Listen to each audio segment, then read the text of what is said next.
নমস্কার বন্ধুরা, শ্রুতির তরফ থেকে সুজাতা আজকে আপনাদের সামনে নিয়ে আসছে সুকুমার রায়ের লেখা নন্দলালের মন্দ কপাল।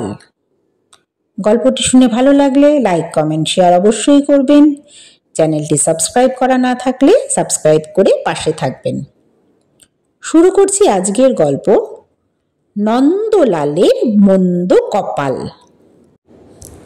নন্দলালের ভারী রাগ। অঙ্কের পরীক্ষায় মাস্টার তাকে গোল্লা দিয়াছেন। সে যে খুব ভালো লিখিয়াছিল তাহা নয়, কিন্তু তা বলিয়া একেবারে গোল্লা দেওয়া কি উচিত ছিল?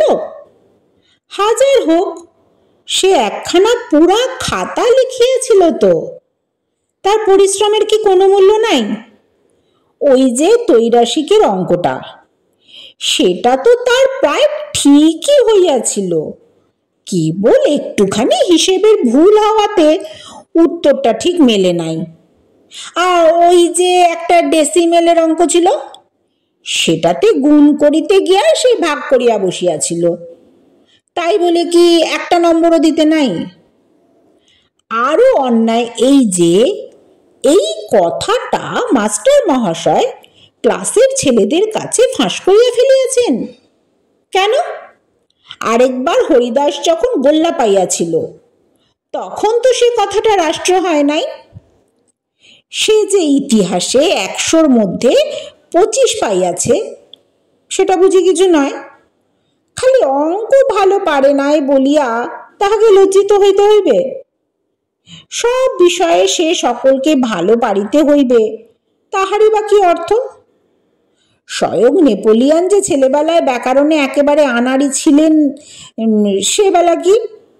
তাহার এই যুক্তিতে ছেলেরা দমিল না, এবং মাস্টারদের কাছে এই তর্কটা তোলাতে তাহারাও যে যুক্তিটাকে খুব চমৎকার ভাবিলেন, এমন তো বোধ হইল না।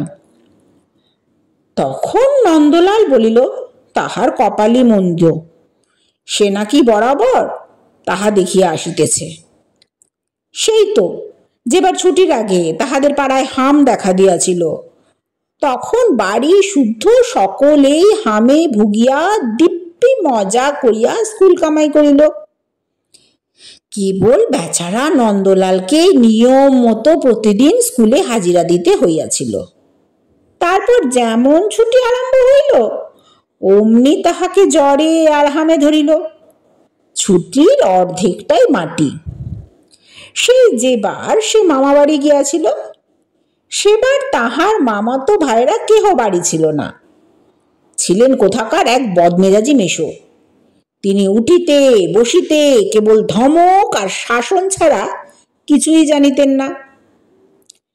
তাহার উপর সেবার এমন বৃষ্টি হইয়াছিল, একদিনও ভালো করিয়া খেলা জমিল না, কোথাও বেড়ানোও গেল না।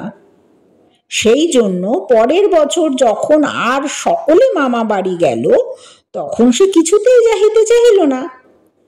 পরে শুনিল সেবার নাকি সেখানে চমৎকার মেলা বসিয়াছিল। কোন রাজার দলের সঙ্গে 25টা হাতি আসিয়াছিল, আর বাজি যা পোড়ানো হইয়াছিল সে একেবারে আশ্চর্য রকম। নন্দলালের ছোট ভাই যখন বারবার উৎসাহ করিয়া তাহার কাছে এই সকলের বর্ণনা করিতে লাগিল, তখন নন্দ তাহাকে এক চড় মারিয়া বলিল, যা যা, মেলা বকবক করিস নে। তাহার কেবল মনে হইতে লাগিল সেবার সে মামাবাড়ি গিয়াও ঠকিল, এবার না গিয়াও ঠকিল। তাহার মতো মন্দ কপাল আর কেহ নাই। স্কুলেও ঠিক তাই, সে অঙ্ক পারে না, অথচ অঙ্কের জন্য 2-1টা প্রাইজ আছে। এদিকে ভূগোল, ইতিহাস তাহার কণ্ঠস্থ, কিন্তু ওই 2টার একটাতেও প্রাইজ নাই। অবশ্য সংস্কৃতেও সে নেহাত কাঁচা নয়, ধাতু প্রত্যয় বিভক্তি সব চটপট মুখস্থ করিয়া ফেলে। চেষ্টা করিলে সে কি পড়ার বই আর অর্থ পুস্তকটাকে সড়গড় করিতে পারে না? ক্লাসের মধ্যে ক্ষুদিরাম একটু আধটু সংস্কৃত জানে, কিন্তু তাহা তো বেশি নয়। নন্দলাল ইচ্ছা করিলে কি তাহাকে হারাইতে পারে না? নন্দ জেদ করিয়া স্থির করিল এবার ক্ষুদিরামকে দেখে নেব। ছোকরা এবছর সংস্কৃতের প্রাইজ পেয়ে ভারী দেমাক করছে, আবার অঙ্কের গোল্লার জন্য আমাকে খোঁটা দিতে এসেছিল। আচ্ছা, এবার দেখা যাবে। নন্দলাল কাহাকেও না জানাইয়া সেই দিন হইতে বাড়িতে ভয়ানকভাবে পড়িতে শুরু করিল। ভোরে উঠিয়াই সে হসন্তী শুরু করে। রাত্রেও অস্থি গোদাবরীর তীরে বিশাল ও সাম্লতরু বলিয়া ঢুকিতে থাকে। কিন্তু ক্লাসের ছেলেরা এই কথার বিন্দু বিসর্গও জানে না। পণ্ডিত মহাশয় যখন ক্লাসে প্রশ্ন করেন তখন মাঝে মাঝে উত্তর জানিয়াও সে চুপ করিয়া মাথা চুলকাইতে থাকে। এমনকি কখনো ইচ্ছা করিয়া দু একটা ভুল বলে, পাছে ক্ষুদিরাম তার পড়ার খবর টের পাইয়া আরও বেশি করিয়া মন দিয়া পড়িতে থাকে। তাহার ভুল শুনিয়া ক্ষুদিরাম মাঝে মাঝে ঠাট্টা করে। নন্দলাল কোনো কথার জবাব দেয় না। কেবল ক্ষুদিরাম নিজে যখন একটা একটা ভুল করে তখন সে মুচকি মুচকি হাসে আর ভাবে, পরীক্ষার সময় অমনি ভুল করলেই এবার আর ওকে সংস্কৃতে প্রাইজ পেতে হবে না। এদিকে ইতিহাসের ক্লাসে নন্দলালের প্রতিপত্তি কমিতে লাগিল, কারণ ইতিহাস আর ভূগোল নাকি একরকম শিখলেই পাশ করা যায়। তাহার জন্য নন্দর কোনো ভাবনা নাই। তাহার উপর মনটা সমস্ত পড়িয়া রহিয়াছে ওই সংস্কৃত পড়ার উপরে, অর্থাৎ সংস্কৃত প্রাইজটার উপরে।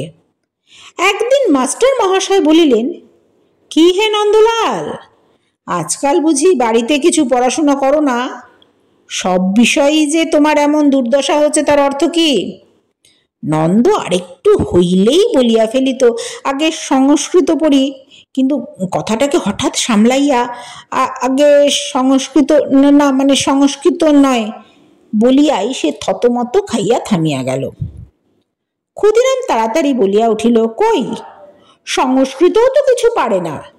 শুনিয়া ক্লাস শুদ্ধ ছেলে হাসিতে লাগিল। নন্দ একটু অপ্রস্তুত হইল বটে, কিন্তু সেই সঙ্গে হাঁপ ছাড়িয়া বাঁচিল। ভাগ্যিস তাহার সংস্কৃত পড়ার কথাটা ফাঁস হইয়া যায় নাই। দেখিতে দেখিতে বছর কাটিয়া আসিল। পরীক্ষার সময় প্রায় উপস্থিত। সকলে পড়ার কথা, পরীক্ষার কথা আর প্রাইজের কথা বলা বলি করিতেছে।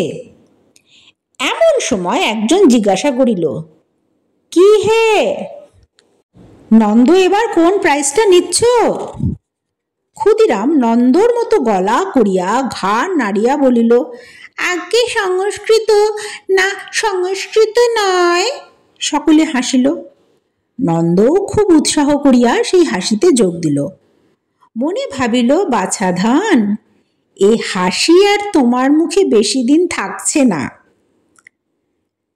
যথা সময়ে পরীক্ষা আরম্ভ হইল এবং যথা সময়ে শেষ হইল। পরীক্ষার ফল জানিবার জন্য সকলে আগ্রহ করিয়া আছে। নন্দও রোজ নোটিশ বোর্ডে গিয়া দেখিয়া আসে তাহার নামে সংস্কৃত প্রাইজ পাওয়ার কোনো বিজ্ঞাপন আছে কিনা। তারপর একদিন হেডমাস্টার মহাশয় এক তারা কাগজ লইয়া ক্লাসে আসিলেন। আসিয়াই তিনি গম্ভীরভাবে বলিলেন, এবার দু একটা নতুন প্রাইজ হয়েছে আর অন্য অন্য কোনো বিষয়ে কোনো পরিবর্তনও হয়েছে। এই বলিয়া তিনি পরীক্ষার ফলাফল পড়িতে লাগিলেন। তাহাতে দেখা গেল ইতিহাসের জন্য কে যেন একটা রূপোর মেডেল দিয়াছে। ক্ষুদিরাম ইতিহাসে প্রথম হইয়াছে, সেই ওই মেডেলটা লইবে। সংস্কৃতে নন্দ প্রথম, ক্ষুদিরাম দ্বিতীয়, কিন্তু এবার সংস্কৃতে কোনো প্রাইজ নাই। হায় হায়, নন্দের অবস্থা তখন শোচনীয়। তাহার ইচ্ছা হইতেছিল সে ছুটিয়া গিয়া ক্ষুদিরামকে কয়েকটা ঘুষি লাগাইয়া দেয়। কে জানিত এবার ইতিহাসের জন্য প্রাইজ থাকিবে আর সংস্কৃতের জন্য থাকিবে না। ইতিহাসের মেডেলটা সে তো অনায়াসেই পাইতে পারিত, কিন্তু তাহার মনের কষ্ট কেহ বুঝিল না। সবাই বলিল, বেড়ালের ভাগ্যে শিকে ছিঁড়েছে, কেমন করে ফাঁকি দিয়ে নম্বর পেয়েছে। দীর্ঘশ্বাস ছাড়িয়া নন্দ বলিল, মন্দ কপাল। ধন্যবাদ। শেষ হলো আজকের গল্প নন্দলালের মন্দ কপাল।